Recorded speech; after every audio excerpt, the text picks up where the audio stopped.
जगन्नाथ हर हर शंभु। एबे तो माँ लक्ष्मींकर मार्गशीर मास गुरुवार सरी जाइछि, किंतु आगको आछि माँ लक्ष्मींकर अत्यंत प्रिय गोटे व्रत जहाँ हूँ सुदशा व्रत। सुदशा व्रत नाम ही भल दशा को बुझाई थाए। तेणु यही सुदशा व्रत 2025 3 थर एमती आसुची, किंतु प्रथम सुदशा व्रत आसुची जनवरी मासरे ही आसुची, जहाँकि 9 तारिख रे आसुची। सेही दिन पड़ुची सांब दशमी एवं सुदशा व्रत। यह अत्यंत पवित्र जोग। शुक्ल पक्ष दशमी तिथि रे गुरुवार पड़िले सेटा को सुदशा व्रत बोली पालन करा जाय। किंतु एही थरे गोटे किछि प्रॉब्लम अछि। ये सांब दशमी तो सूर्यंकर पूजा निश्चित भाव में करबा को पड़िबो, कारण यह सबु बेले शुक्ल दशमी तिथि रे ही पड़े। माने पौष मास शुक्ल दशमी तिथि रे सूर्यंकर एही प्रिय पर्व पड़े। एटा सांब दशमी भाव में ख्यात, कारण सांब यही पूजा करी सूर्य भगवान को पूजा करी एही दिन रे साप मुक्त होइतिबारु, कुष्ठ रोगर मुक्त होइतिबारु एही दशमी को सांब दशमी कहा जाए। सेइथिमे माँ माने सब पिला मानक पई शुभ मनासी एही दिन किछि ना किछि भोग लगै थांते सूर्य भगवान को पाखरे। आ ए रहिला सांब दशमी कथा। किंतु सुदशा व्रत कथा कौन करबा? यही सुदशा व्रत केतेबेले नुआ व्रती माने करि परिबे कि नाही से विषय रे हम आलोचना करबा।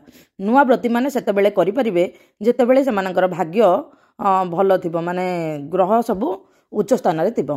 तो सेटा सब जनरली समस्त को देखैकी कहा जाए। तो खड़ीरत्न पंजिका रे आपण जदि देखिबे सेही दिन नुआ व्रती माने करि परिबे बोली किछि पूरा डायरेक्ट लेखा जाय नाही।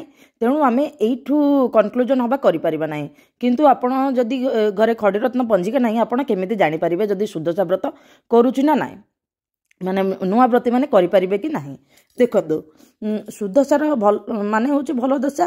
तो सेही दिन भल जोग थिबार अछि। भल जोग इन द सेंस विवाह घर व्रत घर ए सब जदि जोग थिबो सेही थर करि परिबे। किंतु एही 9 तारिख रे हमर विवाह जोग जमा भी नाही, कारण पौष मास चलीछि।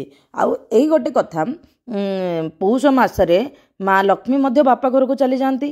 तेणु जेतेबेले लक्ष्मी नारायण मिसिकी थिबे सेही समय रे ही सुदशा व्रत हुए।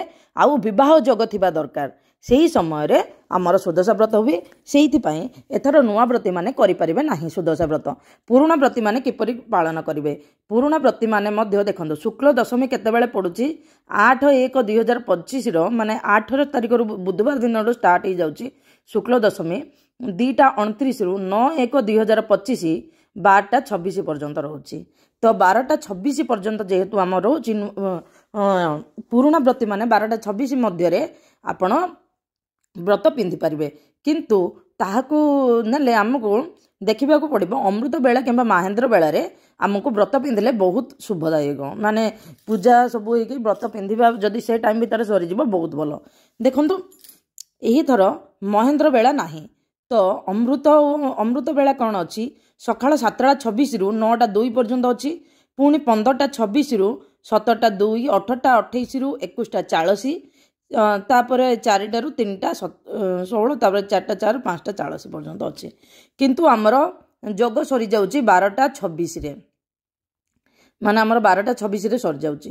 तो पुराणा व्रती माने जेतेबेले जदि करिवे से माने 7:26 रु 9:02 भितरे करिवे। आपण मन रखंतु 7:30 रु 9 भितरे आपण जदि करिवे व्रत पिंधिबे बहुत भलो। जदि आपण पुराणा व्रती आपण 7:26 रु 9:02 पर्यंत करिवे। नुआ व्रती मानक पई नाही, किंतु माँ का व्रत आपण जेमती पालन करिके रहिले बहुत भलो। तो एही दिन आपण अरुआ अन्न सेवन करिके रही पारिबे। जदि आपण पाळि पानंदी बिना पियाज रसुण रे रहिबे। किछि जण तो एमती सबु गुरुवार बिना पियाज रसुण खाई रुहंती, आपण से टाइप रो बिना पियाज रसुण खाई रहिबे। रात्रि काल रे अन्न भोजन करिवे नाही। जदि आपण नुआ व्रती अछंती, पुराणा व्रती माने जेमेंदी सेही 10 पुर मंडा को ठाकुर माँ का पाखरे पूजा करिकी लक्ष्मी नारायण का नाम रे 10 गोटे गंठी देकी माँ कर 10 गोटी नाम को स्मरण करिकी से गंठी पकेकी से माने पिंधिबे। जेतेबेले नुआ व्रती माने करिवे से माने पुरी जगन्नाथ मंदिर रे जाईकी जदि व्रत करिवे बहुत भलो कथा। तो एठू हैला हमर जनवरी 9 तारिख रे नुआ व्रती माने करि परिबे नाही।